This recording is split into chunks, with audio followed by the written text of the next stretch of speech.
आज हम चर्चा करने वाले हैं कि रेखीय आवर्धन क्या होता है। किसी दर्पण के लिए रेखीय आवर्धन क्या होता है, इस पर आज हम चर्चा करने वाले हैं।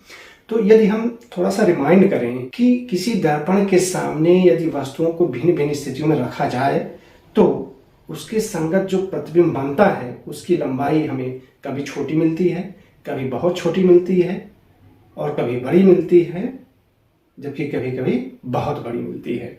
तो इन सारी चीज़ों को अगर भली भांति हम समझना चाहें, जानना चाहें और इस वीडियो से लिंक करना चाहें तो हमारे पहले की वीडियोस को आप देख सकते हैं, जिसका लिंक डिस्क्रिप्शन बॉक्स में मौजूद है। आप वहां से जाकर भिन्न भिन्न स्थितियों के सापेक्ष प्रतिबिंब की स्थितियों और उनकी लंबाई को अच्छी तरह से जान और समझ सकते हैं। तो जैसा कि अभी हमने कहा कि किसी दर्पण के सामने अलग अलग स्थितियों में वस्तु को यदि रखा जाए तो उसके संगत जो प्रतिबिंब बनता है उसकी लंबाई भी अलग अलग बनती है। तो किसी दर्पण से बने प्रतिबिंब की लंबाई और वस्तु की लंबाई का जो रेशियो होता है, जो अनुपात होता है, वो रेखीय आवर्धन कहलाता है। यानी कि किसी दर्पण द्वारा बने प्रतिबिंब की लंबाई और उसकी वस्तु की लंबाई का जो रेशियो है, जो अनुपात है, वही रेखीय आवर्धन कहलाता है, जिसको हम केवल आवर्धन भी कहते हैं। यानी कि आवर्धन इक्वल टू प्रतिबिंब की लंबाई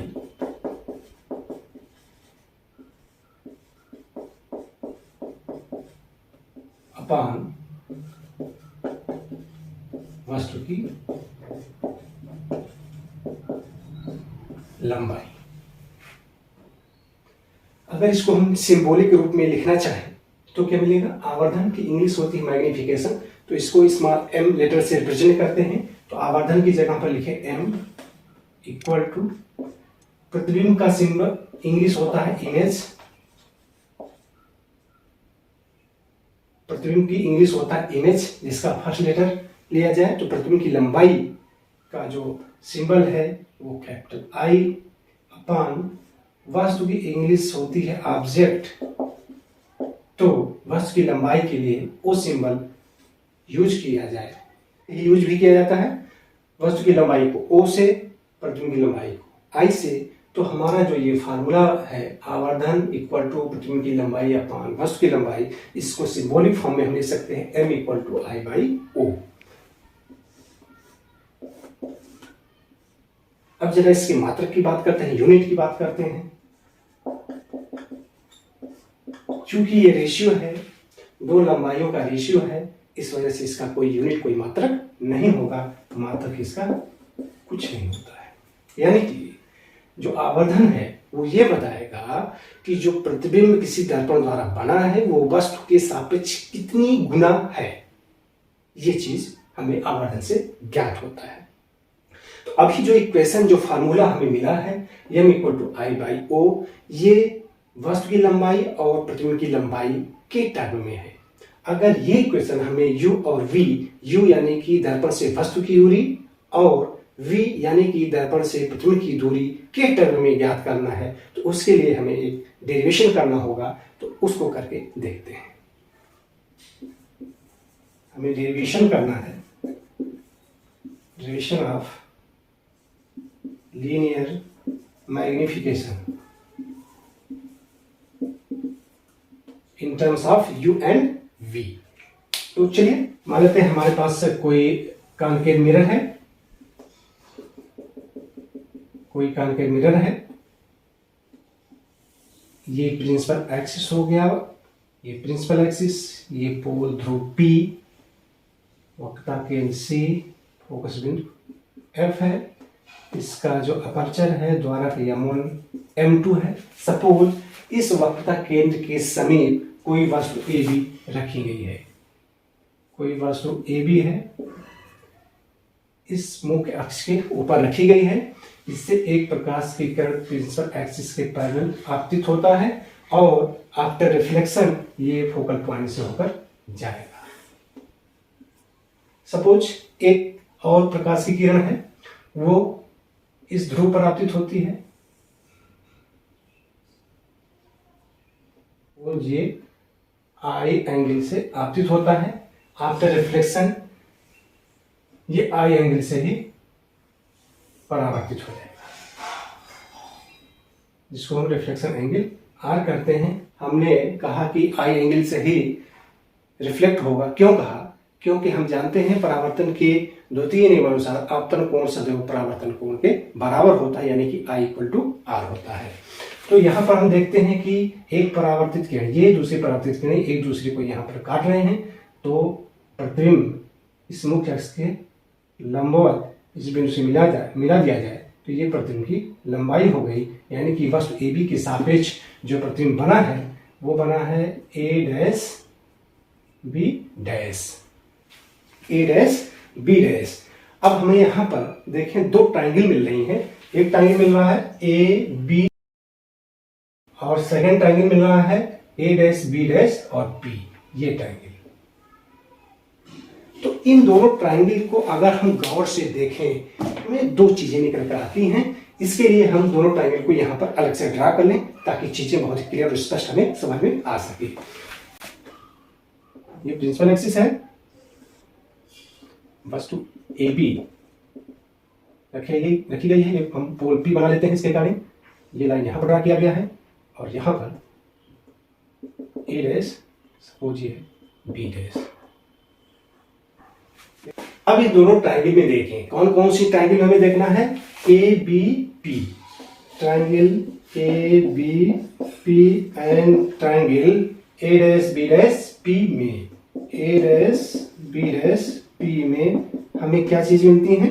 मिलती है कि एंगल A डैश के इक्वल है, दोनों 90 डिग्री बना रहे हैं, यानी कि angle BAP equal to angle B dash A dash P equal to 90 degree, दोनों इक्वल हैं 90 डिग्री की वजह से, और एंगल ये R के बराबर है परावर्तन के नियम से।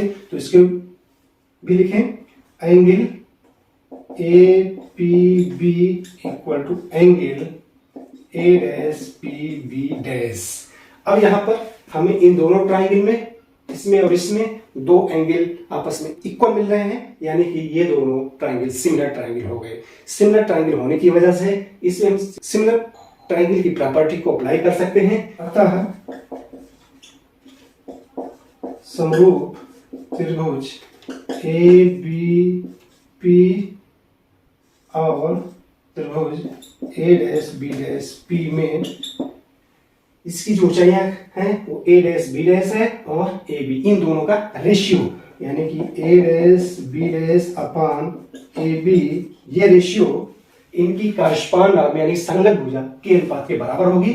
इस ट्रायंगल की जो संगत भुजा कौन सी होगी? PA डैश, और इस ट्रायंगल में जो संगत भुजा मिल रही है इसके सापेक्ष PA, यानी कि PA डैश अपान PA।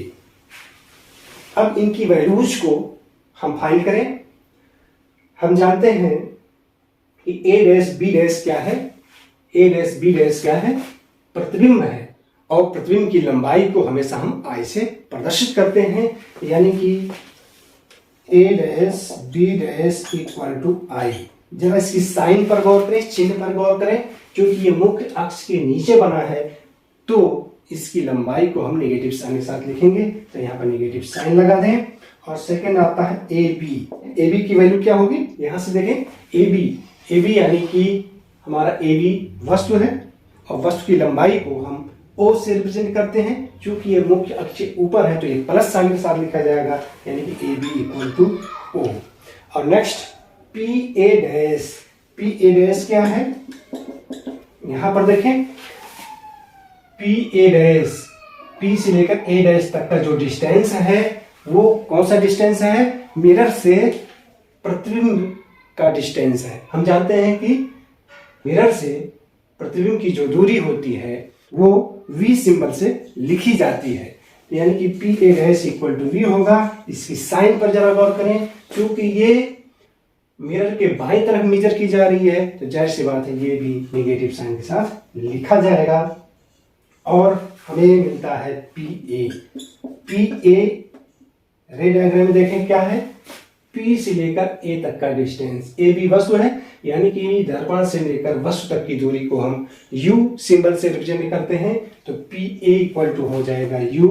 इसकी साइन की बात करें, ये मेरे से बाएं तरफ मेजर की जा रही है, तो ये माइनस साइन के साथ लिखी जाएगी। अब इन सारे वैल्यूज को इस इक्वेशन में रख दें। ए बी डैश की जगह पर लिखना है minus I upon A B की जगह पर ओ लिखना है, equal to P A dash की जगह पर minus B upon P A की जगह पर माइनस यू। तो माइनस माइनस कट गया, इसको लिख सकते हैं I by O equal to minus sign इधर गया माइनस वी अपॉन यू। अब जरा इस इक्वेशन में गौर करें, आई बाई ओ को हम लीनियर मैग्निफिकेशन m से लिखते हैं, यानी कि जहां पर आई बाई ओ है वहां पर हम लिख सकते हैं m। आई बाई ओ को ही आवर्धन कहेंगे, तो यानी कि आवर्धन m equal to minus v by u. ये जो इक्वेशन निकल कर आया m equal to minus v by u, ये आवर्धन का फार्मूला है v और u के टर्म में। ये जो इक्वेशन हमने ड्राइव किया है वो हमने कॉनिकेव मिरर के लिए डिराइव किया है। अब अगर हम ये जानना चाहें क्या ये इक्वेशन कॉन्वेक्स मिरर के लिए, उत्तल दर्पण के लिए भी आता है क्या, तो उसको भी चलिए इसी कड़ी में हम करके देख लेते हैं। चलिए हम एक बनाते हैं कॉन्वेक्स मिरर, जिसका प्रिंसिपल एक्सिस ये है, ध्रुव P हो गया, वक्रता केंद्र C, फोकस बिंदु F हो गया। सपोज इस कॉन्वेक्स मिरर के सामने कोई वस्तु ए बी रखी गई है, जिससे प्रकाश की किरण मिरर पर आपतित हो रही है, एक पैरेलल आपतित हुई, ये परावर्तन के पश्चात ऐसी जाएगी कि लगेगा कि ये फोकस बिंदु से होकर जा रही है, और एक मान लेते हैं सीधे इसके पोल P पर आपतित हुई, और सपोज ये एंगल I है, ये उतने ही कोण R से परावर्तन कोण R से होकर परावर्तित हो गई, क्योंकि आपतन कोण परावर्तन कोण के बराबर होता है। अब इसको हम पीछे बढ़ाएं, ऐसा लगेगा ये परावर्तित किरण पीछे से कहीं से आभासी रूप से आ रही है, तो ये आभासी परावर्तित किरणें एक दूसरे से यहाँ मिलती हुई प्रतीत हो रही है, तो यहाँ पर प्रतिबिंब बन गया। इसकी मुख्य अक्ष लंबवत लंबाई, ये प्रतिबिंब की लंबाई होगी a डैश b डैश। चूंकि ये मुख्य अक्ष ऊपर बना है तो जाहिर सी बात सीधा होगा और आभासी बनना है। तो यहाँ पर हमें भी दो ट्राइंगल मिल रहे हैं। कौन कौन से मिल रहे हैं? ट्राइंगल मिल रहा है ABP, triangle ABP and triangle, ये देखें A dash B dash P, ये triangle A dash B dash P में क्या देखें ये सिमिलर है, समरूप त्रिभुज बन रहा है। चूंकि ये 90 है, मुख्य अक्ष के लंबवत ही कोई वस्तु रखी जाती है और प्रतिबिंब मुख्य अक्ष के लंबवत ही बनती है, यानी कि ये 90 है, यानी कि angle BAP equal to angle B dash A dash P equal to 90। अब देखें ये एंगल R है, तो ये शीर्षाभिमुख कोण बना रहा है, यानी कि ये एंगल R, तो ये भी एंगल R हो गया। तो यानी कि ये एंगल R है और ये एंगल I है, तो इसमें परावर्तन के नियम से ये दोनों इक्वल होते हैं, I इक्वल टू R। इस वजह से ये एंगल इस एंगल इक्वल हो गया, तो इसलिए लिख सकते हैं angle APB equal angle A dash P B dash, A dash P B dash. तो लिख सकते हैं समरूप त्रिभुज ABP एंड त्रिभुज A dash B dash P में वही ऊंचाइयों का अनुपात इनकी संगत भुजाओं के अनुपात के बराबर होगा। तो ऊंचाइयां क्या है? A dash B dash upon AB equal to संगत भुजा कौन कौन सी? Correspond on A dash P upon AP। Value रखें, A डैश B डैश क्या है?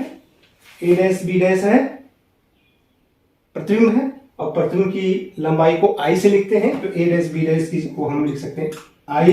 AB क्या है? वस्तु है, AB वस्तु है, वस्तु की लंबाई को हम O से करते हैं, मुख्य अक्ष ऊपर है तो ये भी पॉजिटिव रहेगा, equal to A dash P। A dash P क्या है? ए डैश से लेकर पी तक की दूरी, यानी कि यहां से लेकर यहां तक की दूरी, ए डैश बी डैश प्रतिबिंब है, यानी कि ध्रुव से प्रतिबिंब की दूरी को हम वी सिंबल से लिखते हैं। तो ये हो गया वी। इसका साइन क्या होगा देखें, क्योंकि ये मिरर के राइट साइड प्राप्त हो रहा है, ये दूरी मिरर के राइट साइड है और राइट साइड की दूरी हमेशा प्लस साइन के साथ, तो ये plus V upon A P, यानी कि ए से लेकर पी तक की दूरी हम जानते हैं ए बी है वस्तु, और ध्रुव से लेकर वस्तु तक की दूरी को हम यू से लिखते हैं। तो ए पी जगह ले सकते हैं यू। जरा इसकी साइन को गौर करें, क्योंकि मिरर के लेफ्ट साइड मेजर किया जा रहा है, बाएं साइड मेजर किया जा रहा है, तो ये नेगेटिव साइन के साथ होगा। तो ये हो गया I by O equal to V upon minus U. तो हम जानते हैं आई बाई ओ को ही हम मैग्निफिकेशन कहते हैं, आवर्धन कहते हैं, जिसको हम एम से रिप्रेजेंट करते हैं। तो इसी जगह पर लिख सकते हैं एम इक्वल टू, और इसको सिंप्लीफाई करेंगे माइनस वी अपान यू। ये कैसे निकल कर आता है। तो हमने देखा कि चाहे अवतल दर्पण के लिए आवर्धन हो, चाहे उत्तल दर्पण के लिए आवर्धन का फार्मूला सेम निकलता है, m equal to minus v by u. तो इसको हम सिम्प्लीफाइड वे में इस इक्वेशन m को लिख सकते हैं m equal to i by O equal to minus v by u. अगर इस इक्वेशन में हम विभिन्न मानों को रखें, यानी कि भिन्न भिन्न स्थितियों के संगत वस्तुओं को रखें, तो हमें ये प्राप्त होगा कि m की वैल्यू कभी पॉजिटिव आती है और कभी निगेटिव आती है। तो इसके लिए ज़रा हम गौर करें कब पॉजिटिव आती है और कब निगेटिव आती है। इसके लिए देखें m इक्वल टू पॉजिटिव कब आती है, इसके लिए कंडीशन देखें।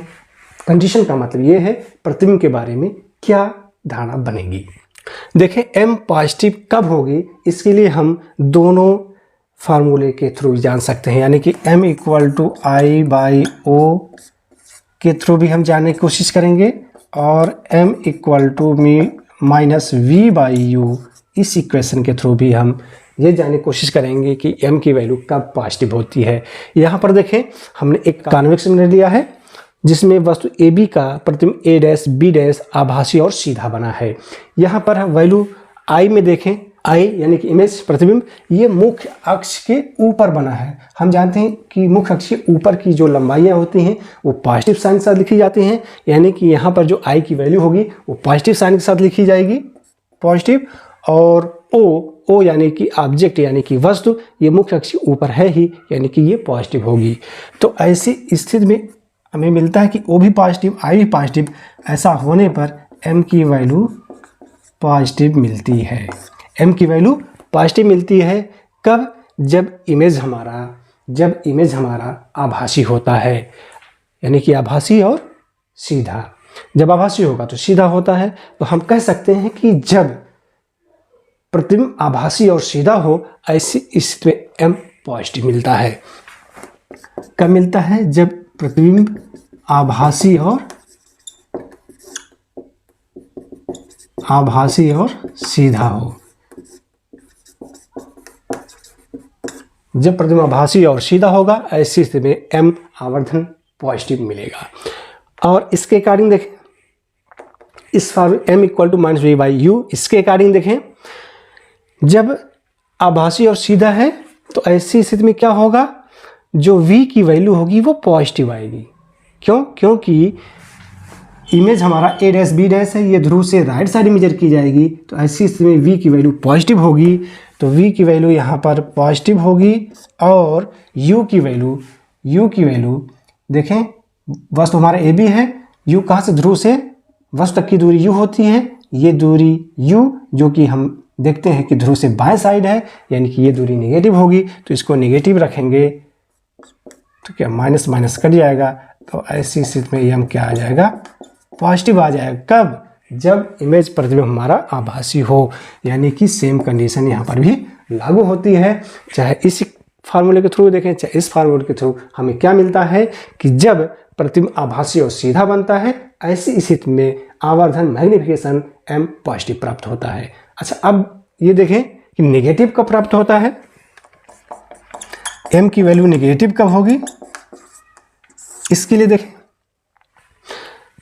इस रे डायग्राम को यदि हम गौर से देखें तो वहाँ पर हमें मिलेगा दोनों के लिए करके देखने वाले हैं। इसके according m equal to i by o, यानी कि वस्तु और प्रतिबिंब की लंबाई के हिसाब से देखें। आई इस वस्तु ए बी का जो image I A dash B dash यहाँ पे मिल रहा है, ये मुख्य अक्ष के नीचे बना है। हम जानते हैं कि नीचे, मुख्य अक्ष के नीचे की लंबाई नेगेटिव साइन के साथ लिखी जाती हैं, यानी कि यहाँ पर आई क्या होगा, नेगेटिव साइन के साथ लिखा जाएगा। और ओ मुख्य अक्ष के ऊपर है, तो ये पॉजिटिव साइन के साथ, ओ पॉजिटिव साइन के साथ, यानी कि माइनस ऊपर माइनस नीचे प्लस, तो एम की वैल्यू क्या निकल कर आएगी, निगेटिव निकल कर आएगी। ये कब हुआ, जब प्रतिबिंब मुख्य अक्ष के नीचे बनता है, तब ऐसी स्थिति में m नेगेटिव आता है। और नीचे कब बनता है, जब प्रतिबिंब वास्तविक और उल्टा होता है, तब वो मुख्य अक्ष के नीचे बनता है। ऐसी स्थिति में m की वैल्यू नेगेटिव आएगी। यानी कि हम कह सकते हैं जब प्रतिबिंब हमारा वास्तविक और उल्टा बनता है, तो ऐसी स्थिति में m नेगेटिव प्राप्त होता है, m की वैल्यू नेगेटिव मिलेगी। जरा uv टर्म के हिसाब से देखें क्या होता है।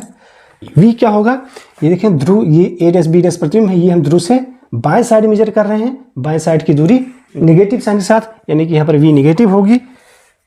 देखें v नेगेटिव हो गई।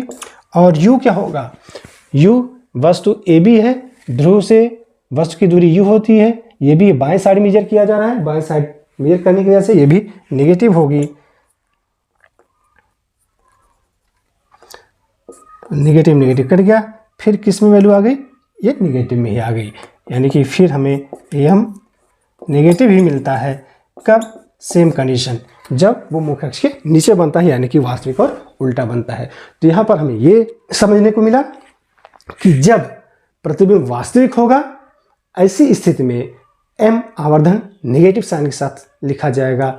और जब प्रतिबिंब आभासी होगा, यानी कि सीधा होगा, तब ऐसी स्थिति में आवर्धन m पॉजिटिव साइन के साथ लिखा जाएगा। और अगर सॉल्व करते हैं तो पॉजिटिव साइन यदि m की वैल्यू में है, तो हम मान लेंगे, हमें ये समझ में आ जाएगा, ये सिद्ध हो जाएगा कि जो प्रतिबिंब है वो आभासी और सीधा है। और अगर m की वैल्यू नेगेटिव साइन के साथ मिलता है, तो ये इंगित करेगा कि प्रतिबिंब वास्तविक और उल्टा है। तो इस वीडियो में हमने ये देखा कि जो आवर्धन होता है वो प्रतिबिंब की लंबाई और वस्तु की लंबाई का रेशियो होता है, जिसका इक्वेशन आता है m equal to i by O.